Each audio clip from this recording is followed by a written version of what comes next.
A warm welcome to a new episode of Melt. I'm Ritvika Gupta. This week, we'll be looking at the Advertising Standard Council of India, or ASCI's effort to help consumers and the industry navigate certain codes and guidelines that allow responsible advertising practices. Established in 1985, ASCI is a self-regulatory voluntary organization of the advertising industry in India. To know more, Anant Rangaswami, editor of Melt, will be in conversation today with Subhash Kamath, chairman of ASCI and CEO BBH and Publicis Worldwide India. Let's get ready to melt with Subhash Kamath. Hello, Subhash. Good morning. Good morning. Subhash, there's so much conversation about advertising, more than we've seen in years. A lot of it provoked by people who believe there are some ads which do not conform to societal views and so on and so forth. And we've also seen, as a result of that, a lot of protests and in some stray cases, people taking the law into their own hands. And I've been arguing, as you're aware, that when people are unhappy with any advertising, whatever the advertising may be, they should complain to the Advertising Standards Council of India. Now, to those who don't know whether they're professionals or whether they're lay viewers, just explain to them what the Advertising Standards Council of India is. All right. The Advertising Standards Council of India, or ASCI as it's affectionately called, is a self-regulatory body.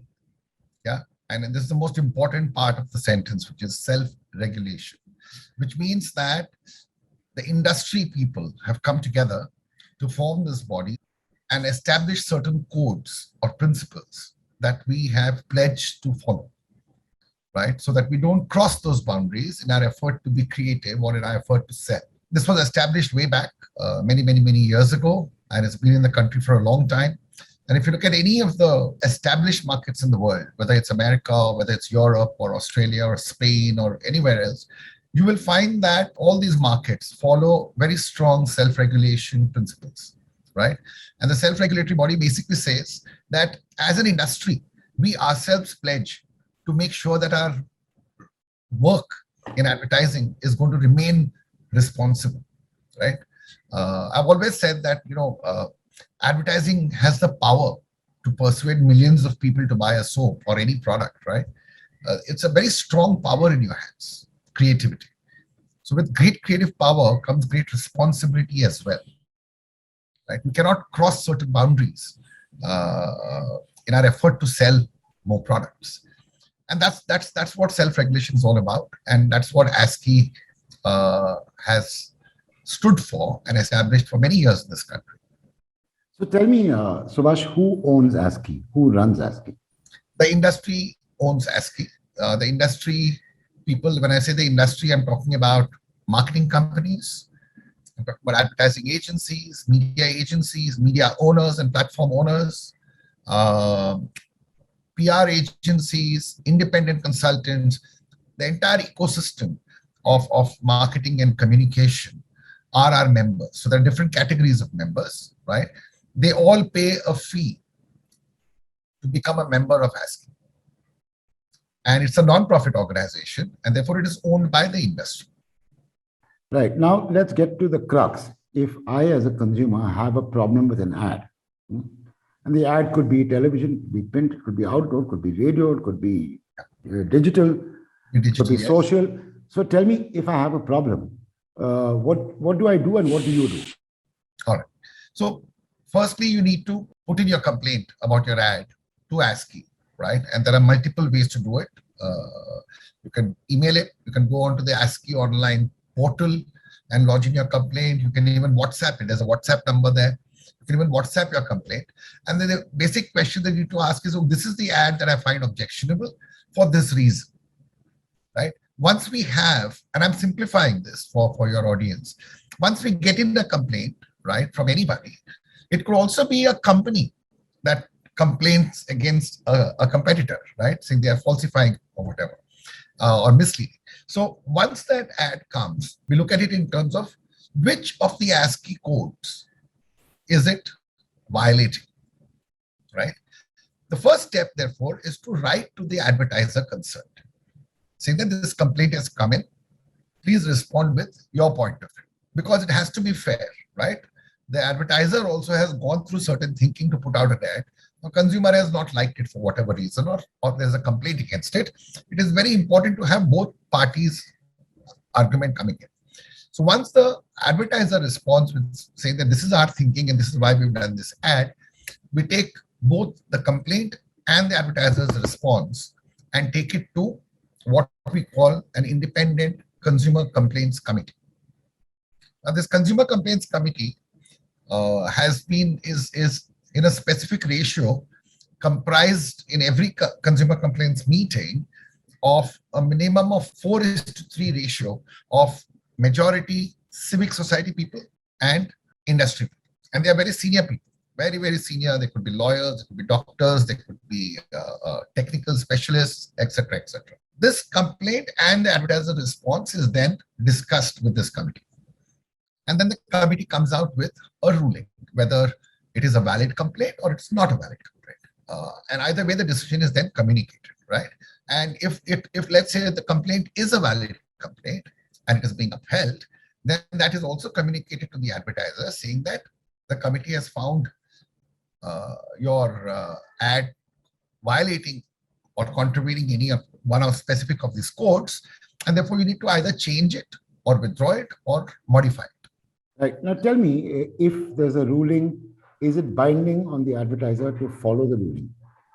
So it's a good question. So first of all, like I said, when you become a member of ASCI, you yourself are taking a pledge to follow the rules, right? And which means that you believe in self-regulation. You don't want your ad to be irresponsible in any way, correct? So happily, for example, our members so far have been very, very committed to this. If I look at the last 12 months records, we've had a 97% compliance. Many a times the decision goes in favor of the advertiser and not in favor of the complainant. But many a times it goes against the advertiser. It is a fair discussion. Like I said, it's a very well-balanced complaints committee that brainstorms, educates, and not all the time is a decision unanimous. There's a lot of subtle debates and stuff that go on before a decision is taken, right? It's not sometimes it's very blatant, so it's very easy to judge whether something is wrong or not. But many a times it's very difficult. Technical data has to be looked at. The advertiser has a chance to substantiate whatever claim with data, with technical stuff. All of that is looked at. So we have technical experts as well on our panel who look at that data and then arrive at, whether this ad is correct or this complaint is to be upheld or not upheld. Now, is it binding? First of all, I say it's binding because you yourself have pledged to it, number one, right? Remember, this is not the law of the land. This is a self-regulation that we are practicing. Now, in a few cases where, let's say, they refuse to comply, right? Or suppose they don't agree with the decision, they have a chance to appeal. Just like you have in courts, you can go to a higher court. Here also they can go for a review of the decision. They can even go for what is called an independent panel, where we have retired high court judges sitting in on that panel. So you can take it up to the next level as well, right? And say that, I don't agree with this decision. Here is the reason why. And if you feel strongly about it, we can take you to the judge as well, right? Now, in the rare cases where there is no compliance, a refusal, we then take it to the concerned regulator. So for example, if it's food advertising, we take it to the relevant ministry. Or our codes have been accepted by the government, by the Ministry of Information and Broadcasting, and is also now part of the Cable Television Act, right? So we would write to even the necessary media saying that this ad has been found to be violating ASCI codes, and therefore it has to be withdrawn. Subhash, now tell me, if somebody is not a member of ASCI and that company's advertising is found to be violating ASCI codes, do you have a role at all? Yes. In fact, we do for non-members as well. In fact, this 97% that I've talked to you about is including non-members advertising. So people have become now conscious, especially in today's woke world where everybody has a comment and that's heard about advertising.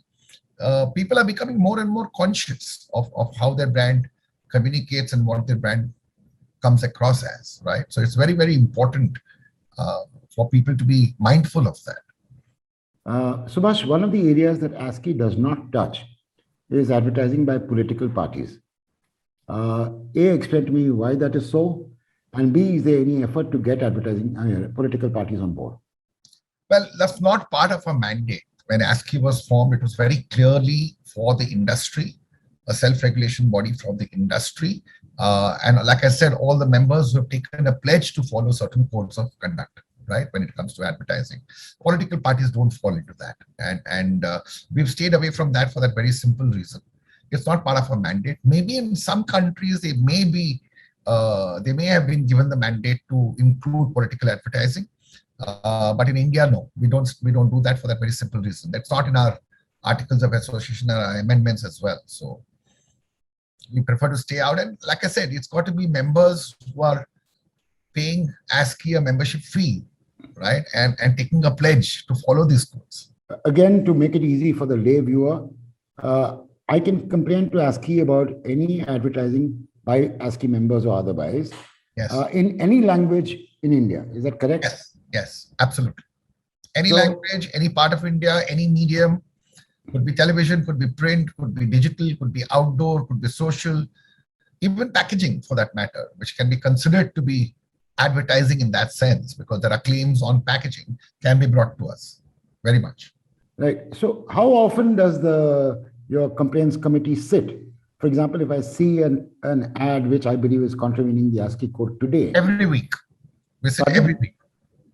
Now, is every week good enough in today's time? Because 6 days for an ad which contravenes an ASCI code to get exposure can do a lot of damage. I mean, 6 days can do a lot of damage in today's. It can, but at the same time, to be really fair, the principles of fair justice, right? Earlier, it used to be much longer. We've actually brought it down to every 6 days, right? In principles of fair justice, you have to give the advertiser a right to put his or her case as well. So you've got to give them some time to put those papers together, documents together.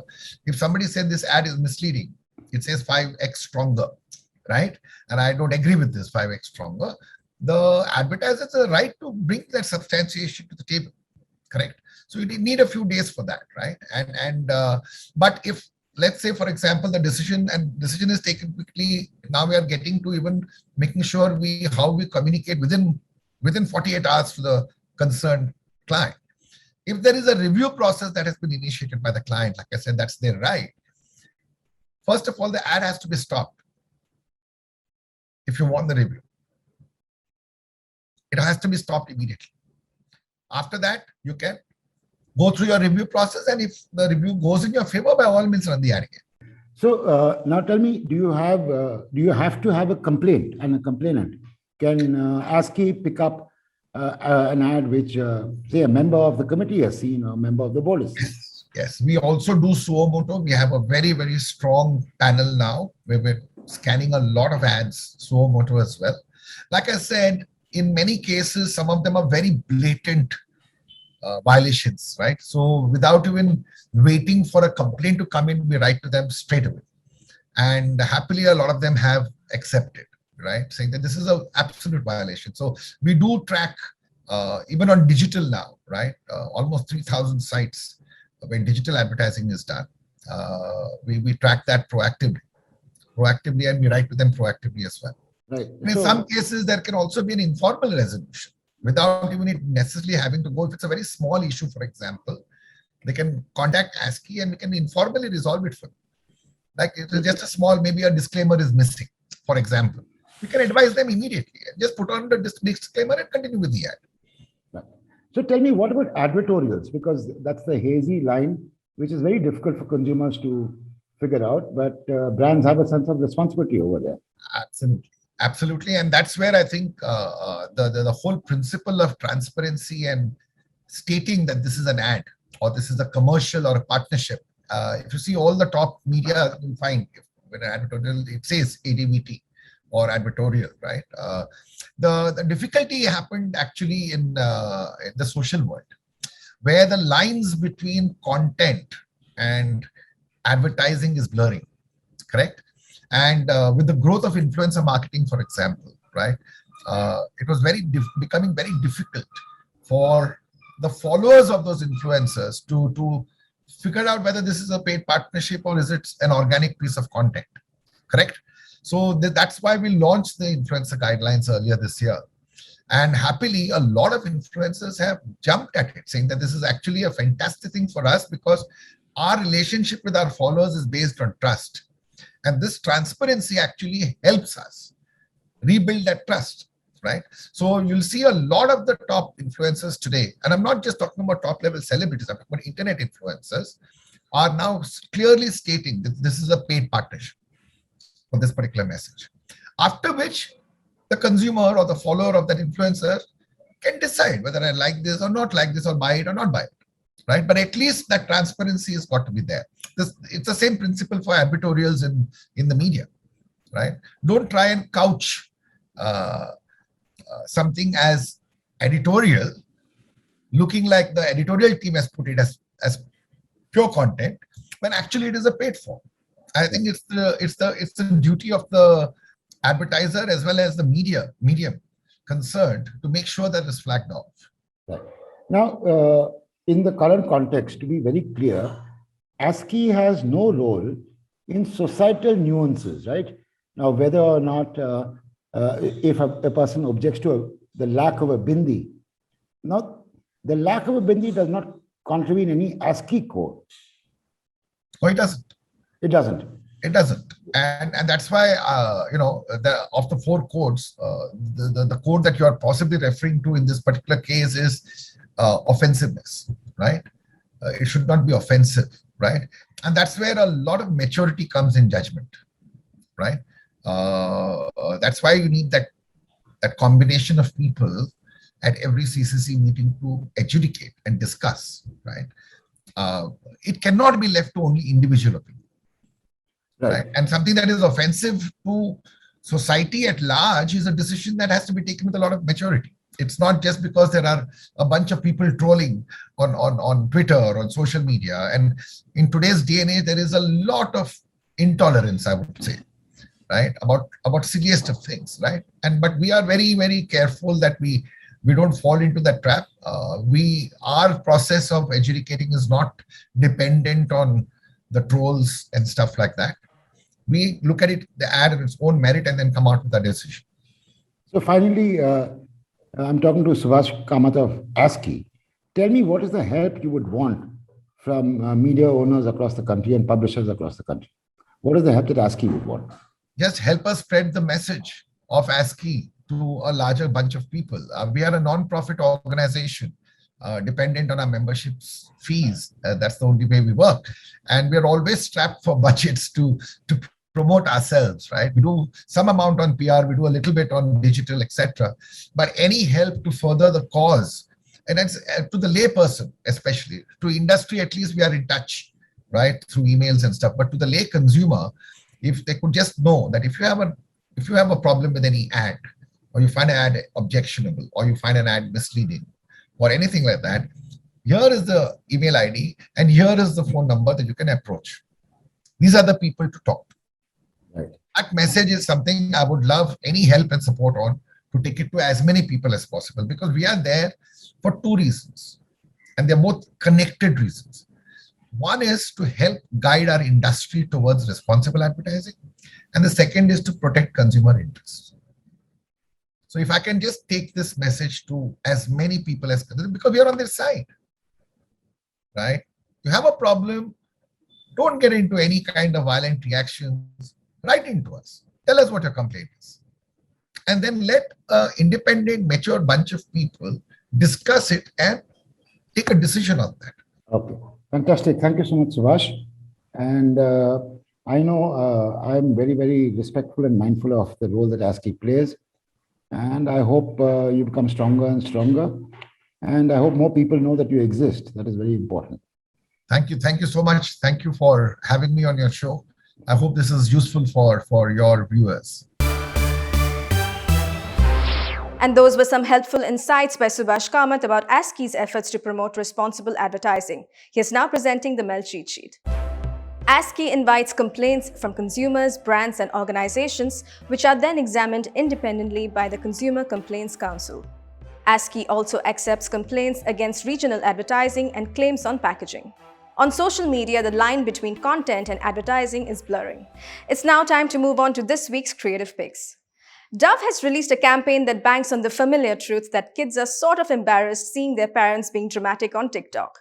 To promote its deodorant to both teen girls and their moms, the new spot pulls together TikTok videos of daughters being mortified as their mothers sing, dance, and pretend to be cool on the short video app.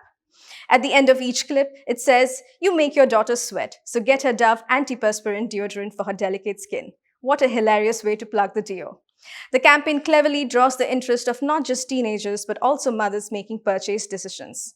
Interestingly, Dove worked with real mothers and daughters for this campaign who created the videos on their own TikTok accounts. The ad also conveys Dove's vision of real beauty in a quirky way, highlighting women who remain confident enough to do things even under the glare of their young ones.